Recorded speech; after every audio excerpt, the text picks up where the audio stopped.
what you're seeing here is that much of the region will reach a sort of, some call it herd immunization, others call it disease breaking point, long before or just as vaccines are beginning to be deployed.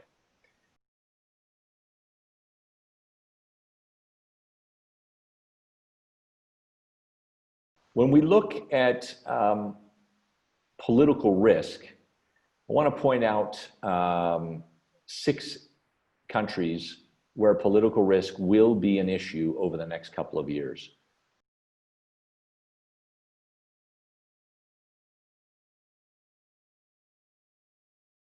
Very quickly, at a sector level, more than at a country-to-country level, we see vast differences between the sectors that are punished by COVID and those who've actually done well.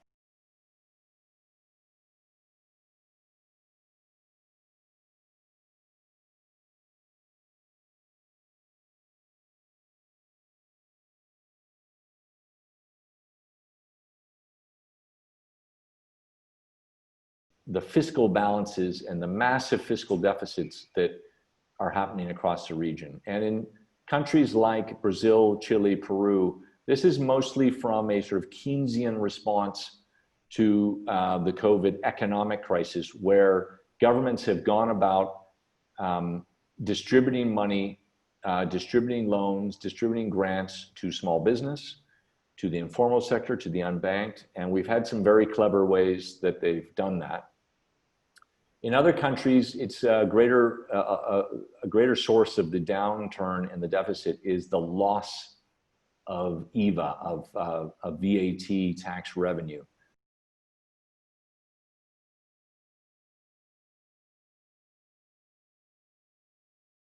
So when we look at healthcare across Latin America, we have to remember that the public sector accounts for 60 to 70% of all healthcare spending in the region.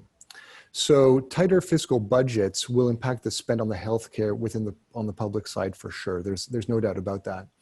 But there's also a flip side to this story, because COVID also impacted the private healthcare systems across the region.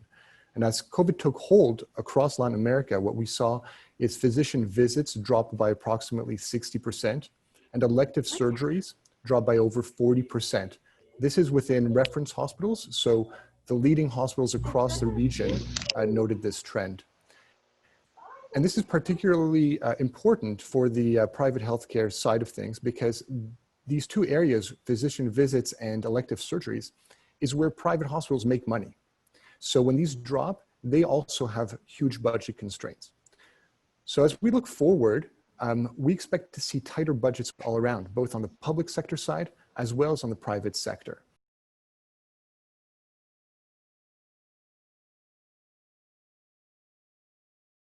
In terms of specific countries leading the investments, I would say Chile, Colombia, Peru, and Brazil are leading the pack, and that's because of their size, and regulatory frameworks are also very attractive.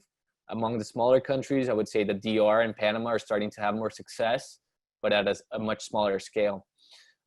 In terms of specific power that's being successful, solar and wind are the front runners among the non-conventional renewables. So that excludes hydropower, which is obviously a very big component in Latin America.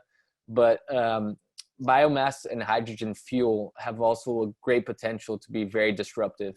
But first, they need, larger market demand and a better regulatory framework to attract that investment.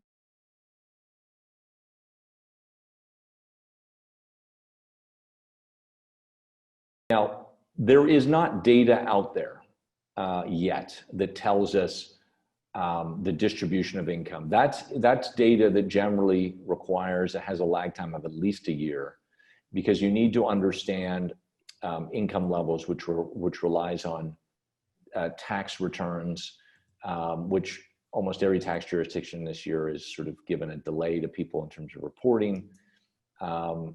That coupled with the fact that in Latin America, there's a lot of unreported income.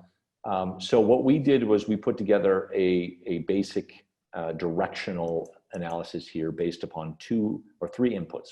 One was, how much have these governments spent in terms of fiscal stimulus? So in terms of direct transfers, funding of loans, etc.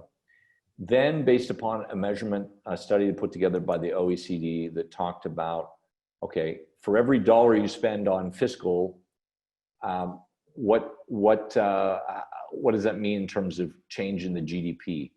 And the global average is around 78, 80%.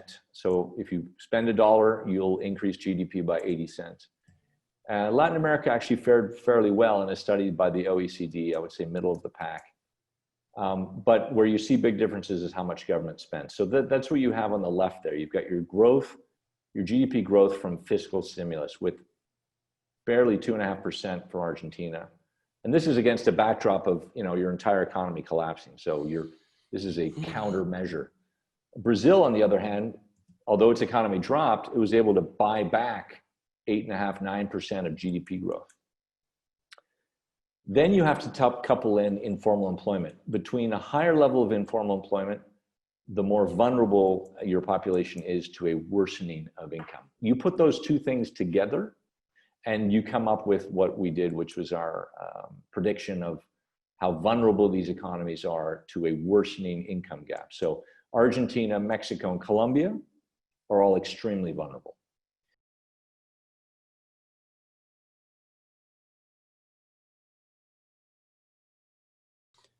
Three-fourths of Latin Americans are low or lower middle income. Only 3% of Latin Americans are classified as high income.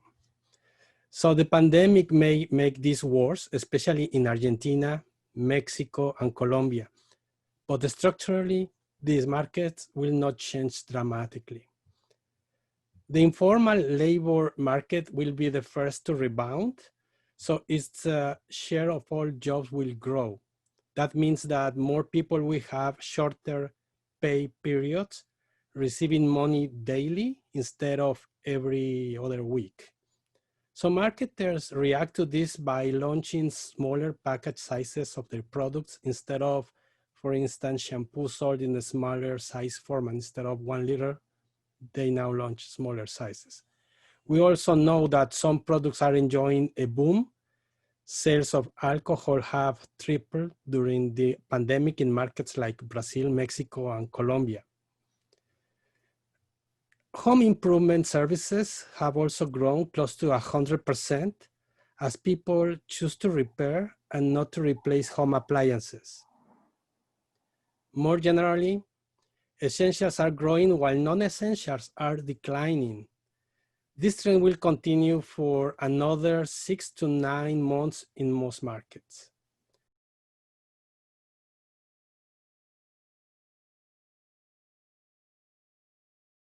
One of the brightest spots in terms of business growth, of course, has been the supercharge that the pandemic has provided to the e-commerce. Not only in boosting the e-commerce spending of just about everybody, but also bringing online, on the next slide you'll see, bringing online a new generation of e-commerce buyers.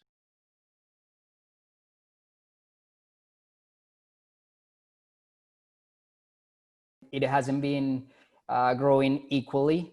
The true star right now is domestic e-commerce. And for those logistics operators and those companies that are not playing in domestic e-commerce in Latin America, they're missing out hugely on this opportunity because domestic e-commerce is growing faster than cross-border. Since the beginning of the pandemic, we have seen growth rates over 300% in the case of Mexico. That has stabilized, but on average is growing over 40%. So that's a tremendous opportunity for domestic e-commerce.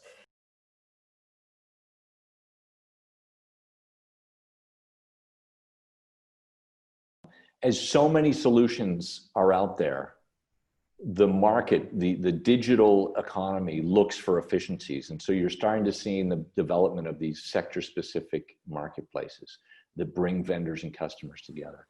And I think you're going to see more of that.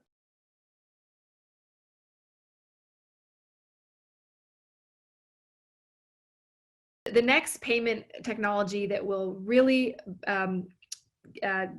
move forward is P2P payments, real-time P2P, peer-to-peer, for those who aren't familiar. And this is in part due to COVID, but it's also in part, this has been a project set forth by regulators and by the private sector for years. And we now have the correct conditions, the market conditions, the consumer mentality, the merchant mentality that will enable a P2P environment. So with P2P payments, real-time P2P, you simply, just like you would send money to a friend or family using Venmo, you can, that's already gotten very serious traction in countries like Peru, about 5 million P2P users in a country of 25 million people, where only 30% of the people have a bank account. So really successful.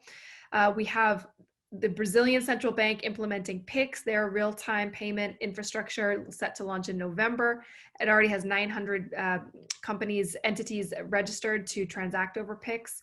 Simultaneously, you have WhatsApp trying to launch in Brazil, which will likely, they've been halted by the regulators, but they will likely be given the full green light once Pix has launched and these two can compete head to head. And they didn't want to have WhatsApp just come in and take over the market preemptively.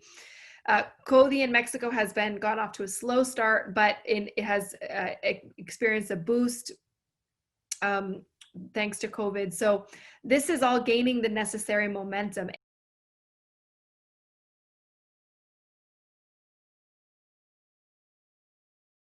Understanding the emotional state of people and is paramount to understanding how they're going to consume. And so we realize that, particularly consumer goods and consumer services need to understand how to segment their markets using emotional metrics, not simply typical demographics. Another takeaway was the importance of hyper-personalization, and Ricardo's talked about this a little bit, the ability of marketplaces and others to really craft a message that's specific to you.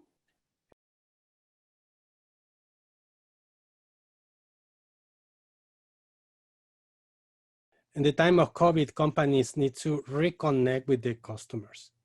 With digital marketing, companies now can deliver the optimal message to the right individual at the right moment using the favorite media.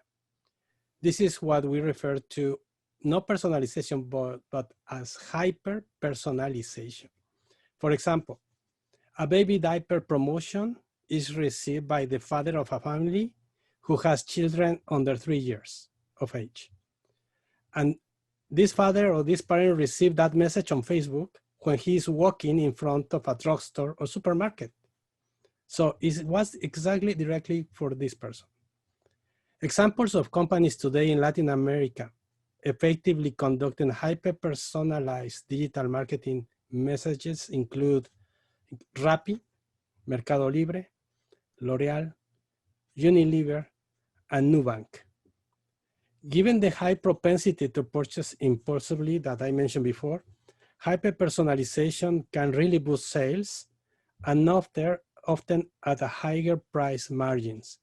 So this is the new coin in media and in marketing. And this is done by starting with using internal data available in the companies.